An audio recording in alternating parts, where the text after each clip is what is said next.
Миф про диоксид титана стар, как этот мир. Тут надо понимать основы колористики. Все оттенки коричневого получаются из 3 основных цветов согласно кругу Итона: синего, красного и желтого. При заживлении любой пигмент становится прохладнее, это свойство нашей кожи, а также понятие базы. Если у клиента холодные губы и нам нужен более теплый персиковый оттенок, берем уже известную нам основу. Выглядит некрасиво и остается в коже навсегда, придавая губам болезненную желтизну. Это имеет очень тяжелую молекулу, она занимает в коже много места и долго не выходит из нее. Наша задача – сбалансировать кожу, добавить в нее того, чего в ней мало. Обязательно ставьте лайки и пишите комментарии. Всем привет! Меня зовут Ольга Ханафи, я создатель пигментов Hanafi Colors Pigments и практикующий мастер перманентного макияжа с 20-летним стажем. У нас на канале вы можете найти много интересных, бесплатных, обучающих мастер-классов от ведущих экспертов в сфере перманентного макияжа. Обязательно подписывайтесь и включайте уведомления о новых видео, так как это потрясающая возможность узнать о разных техниках работы с разными зонами и подчеркнуть для себя что-то новое. А в этом видео я хочу затронуть одну из самых важных и фундаментальных тем – как правильно подобрать оттенок пигмента для клиента таким образом, чтобы в зажившем виде получился адекватный и гармоничный цвет, подходящий под цветотип клиента. Можно бесконечно говорить о цветовом круге Итона, о типажах клиентах по Фицпатрику, но для того, чтобы грамотно использовать эти знания, вам необходимо понимать немного о пигментах, с которыми вы работаете. Итак, давайте перейдем ближе к делу. Мы, мастера перманентного макияжа, используем для бровей различные оттенки коричневого. Все оттенки коричневого получаются из 3 основных цветов согласно кругу Итона: синего, красного и желтого. Однако в пигментах для бровей мы не можем использовать синий, так как он дает слишком холодный оттенок. Мы стремимся к более теплым оттенкам на бровях, потому что при заживлении любой пигмент становится прохладнее, это свойство нашей кожи. Поэтому производители пигментов для перманентного макияжа заменяют синий на черный. Давайте посмотрим, в чем же визуальная разница между синим и черным цветами в процессе создания оттенков для бровей. А также убедимся наглядно, что из 2 цветов коричневый не собрать. Для этого всегда нужен грамотно сложенный пазл из 3 цветов. При смешивании синего и красного мы получаем чистый фиолетовый цвет. При замене синего на черный оттенок становится более бордовым, который быстрее и проще превратить в коричневый путем добавления 3-го ингредиента – желтого цвета. Микс из красного и желтого рождает огненный оранж. Для превращения его в коричневый добавляем черный, который придает миксу темноту и прохладу. Когда же мы смешиваем желтый и черный, то получается оливковый цвет. Для того, чтобы стать коричневым, ему не хватает красного. А если вместо черного взять синий, то в миксе с желтым получается яркий травяной оттенок зеленого, который мы не можем использовать в пробных миксах. Получается, что все современные коричневые пигменты для перманентного макияжа складываются из 3 цветов – из красного, желтого и черного. И только от соотношения этих цветов зависит готовый оттенок, а также понятие базы или основы пигмента. Их тоже 3. Пигмент может быть на желтой, на оранжевой или на красной основе.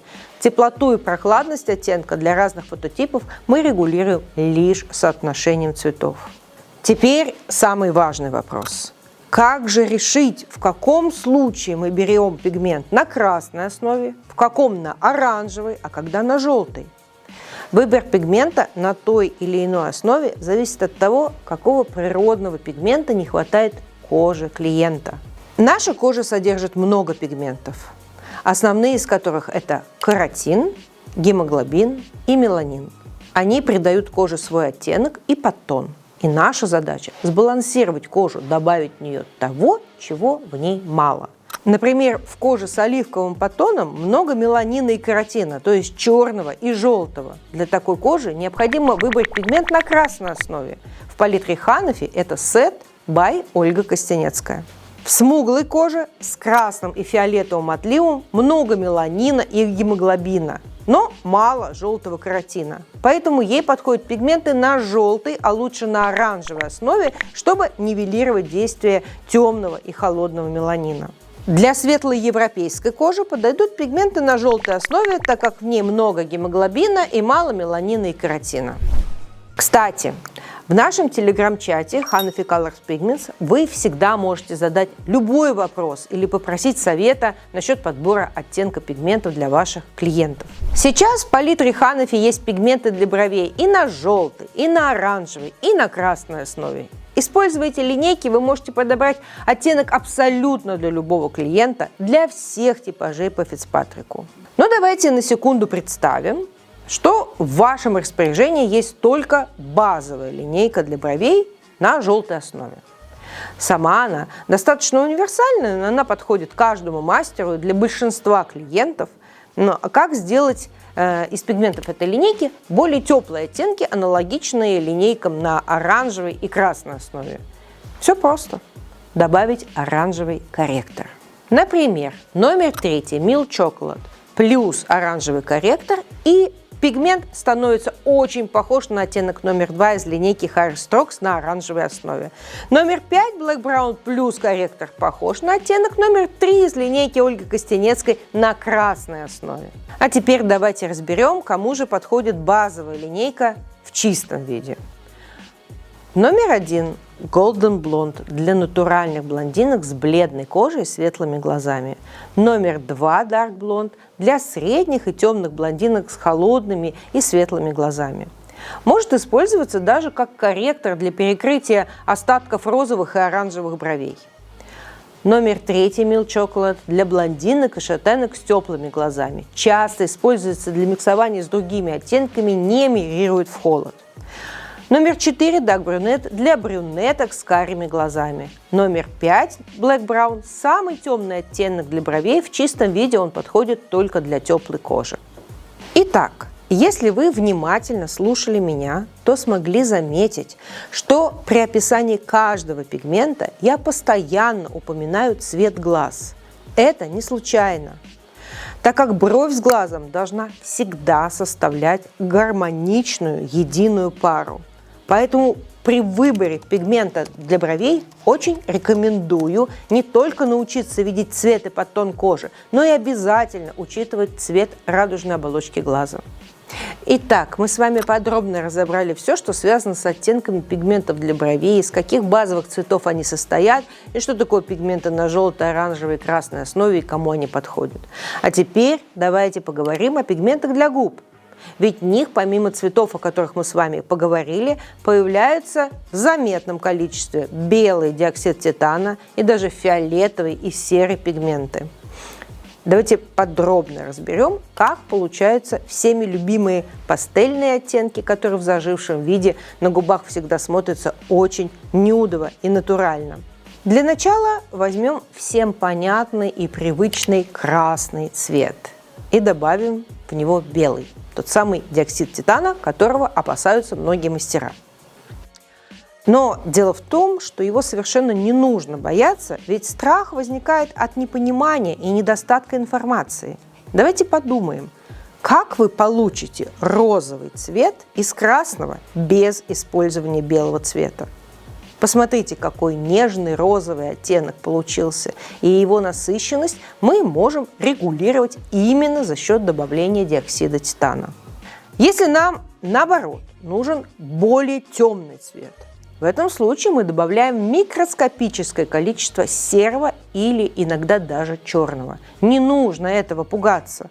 Только благодаря присутствию темного цвета в составе пигментов возможно получить насыщенный бордовый оттенок, очень похожий на оттенки номер 8 и 4 с палитры Hanafi.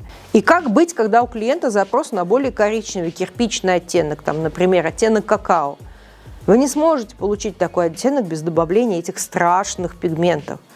Просто в цветах для губ их процентная составляющая совсем небольшая. Важный совет. Никогда не используйте для создания подобных оттенков пигменты для бровей. Не смешивайте их с губными. Ведь в бровных пигментах содержание черной составляющей в десятки раз больше, чем это необходимо для губных оттенков. Да и чисто черный в губах почти никогда не присутствует. Это либо серый, либо синий, либо фиолетовый пигмент. Так что добавление бровного пигмента может привести к неконтролируемому внедрению в губы черного цвета, и тогда губы могут приобрести серый неестественный оттенок. Если нам нужен более холодный оттенок пигмента, мы в красный добавляем органический фиолетовый или синий. Классический красный цвет приобретет ягодный оттенок, фуксиевый, малиновый. Он холоднее и светлее миксов с серым или с черным. Если в эти темные миксы, где красный смешан с серым или синим или фиолетовым, снова добавить белый диоксид титана, то пигменты высветляются, но приобретают совсем иные оттенки, чем при простом добавлении белого в красный. Сейчас цвет на палитре очень похож на наш оттенок номер 6 из линейки для губ Ханафи. Чем отличается номер 6 от номера 2 Raspberry от Rose? Именно добавлением серого цвета в микс оттенков. Если в красный с фиолетовым добавить белый, он получается значительно более светлым, чем наш предыдущий микс с черным. Но по сравнению с первым миксом, где только красный и белый, этот цвет получится значительно более прохладным за счет фиолетового цвета. Рассуждаем дальше.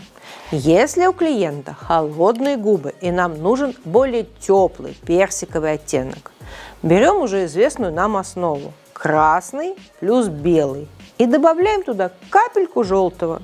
Если нам нужен персиковый, а не оранжевый, то нужно добавить побольше белого. Такой теплый цвет, теплый и светлый цвет подходит не каждым губам. Он очень похож на оттенок номер 3 из линейки Dark Lips, которая разработана специально для работы с темными губами, чтобы нейтрализовать и перекрыть холодный природный пигмент в коже. А также такой оттенок хорошо подходит для работы с сосудистыми губами. Теперь в микс из красного, белого и серого добавим капельку желтого для подтепления. И мы получили темный, но более теплый оттенок. И вот вопрос. Почему же мастеров вообще может пугать содержание диоксида титана или синего и фиолетового в составах пигментов?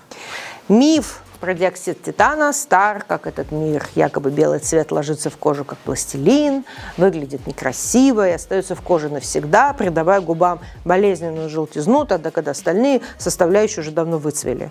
Это может быть правдой, но лишь отчасти. Для такого эффекта вам надо взять микс с огромным количеством белого. Именно поэтому никогда не стоит работать на губах пигментами для камуфляжа и ореол, где очень высокая концентрация диоксида титана. А также вам нужно уложить его в кожу максимально плотно и помадно. Белый цвет имеет очень тяжелую молекулу, она занимает в коже много места и долго не выходит из нее. Так что применение диоксида титана в перманентном макияже абсолютно необходимо и безопасно при соблюдении определенных правил работы. Ну а серых, синих и фиолетовых составляющих обычно боятся, так как думают, что в результате пигменты с такими ингредиентами дадут неадекватно темные результаты. И опять же, тут надо понимать основы колористики, чтобы перестать этого бояться. Знание – это сила. Так что, если вас интересует более подробное изучение проблем колористики и пигментологии, вы можете ознакомиться с моим онлайн-курсом на эту тему. О подробностях можете узнать по этому QR-коду. Уверена, что эта информация была для вас крайне полезной. Поэтому обязательно ставьте лайки и пишите комментарии, чтобы мы знали, что тема для вас актуальна и снимали еще больше интересных и полезных видео для вас.